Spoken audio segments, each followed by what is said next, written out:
Some people, who shall remain nameless, are tired of hearing about transgender people. Well, today is Transgender Day of Visibility, so it is my duty as a librarian and a storyteller, nay, as a human, to amplify a transgender fairy tale.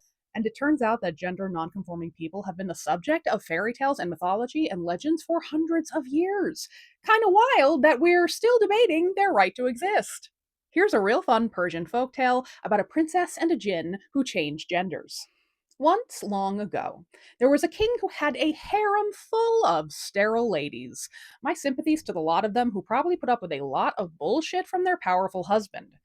At last, one of them got pregnant and gave birth to a lovely little girl, and then she gave birth to another lovely girl, and then another and another, and at last the king said, "If your next baby is a girl, I'm permanently ending you and the kid."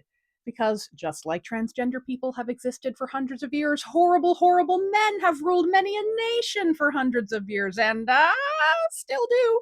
Alas, this poor wife indeed gave birth to another girl, but she managed to sway the king's astrologers to help her hide so she could secretly raise the kid as a boy. I assume the astrologers also hated their cruel, sexist king. They not only kept the wife secret, but they told the king that he could not look upon his son's face for 10 years because a prophecy claimed that harm would come to him if he met the kid earlier. So, for the first 10 years of the kid's life, her mother was able to raise her in secret. In her 10th year, however, life suddenly changed for the hidden princess. Her mother told her the circumstances of her birth and told her she would have to start living as a boy. Eager to protect herself and her mother, the princess agreed. She finally met her crappy dad and lived as a young man through her teen years. When the princess in drag came of age, her father betrothed her to another princess and sent her off to that kingdom in a grand litter wearing a real swanky tunic and turban. And during this journey, the princess truly began to freak out. How can I keep up with this disguise? She thought to herself. When it's time to consummate this wedding, the truth will be laid bare, quite literally. Certain she was going to end up executed, she decided to run away and let the beasts of the forest take care of it themselves. Ooh. She waited until her entourage stopped to camp for the night and then ran away in the cover of darkness. While she was wandering, offering herself up to the tigers and lions and such, she ran into a Jinn. The Jinn took one look at the princess, and he liked what he saw. He said, "Why are you so sad, and why are you wearing such masculine clothes?" And she told the Jinn her story. The Jinn had it so bad for this girl, he offered her a boon.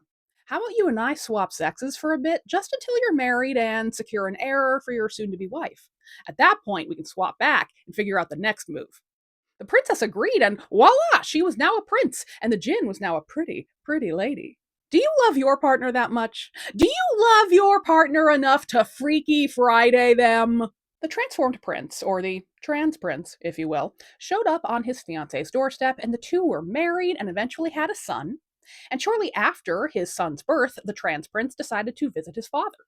On his way back, he sought out the Jinn who he had swapped sexes with. He pitched that maybe this would be a good time to swap back, but the transformed Jinn, or the transfemmed Jinn, if you will, had a big surprise for the prince. "So, while you were gone, I fell in love with another Jinn," she confessed, "and now I'm pregnant with his baby, so I kind of sullied the magic, and I can't really swap back anymore. Thoughts?" And lucky for everyone involved, the trans prince was happy to stay just that. The end.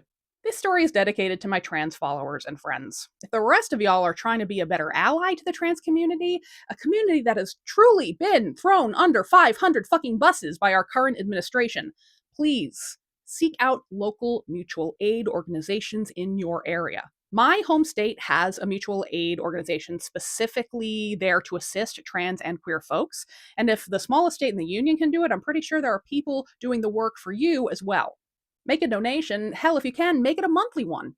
We have to take care of each other because no one with any actual power or money, regardless of their political affiliation, is really caring about anything besides their power and money. It's up to us, babes. I love you guys, and I'll see you for the next Fucked Up Fairy Tale. Fucked Up Fairy Tales with Liz. Ding!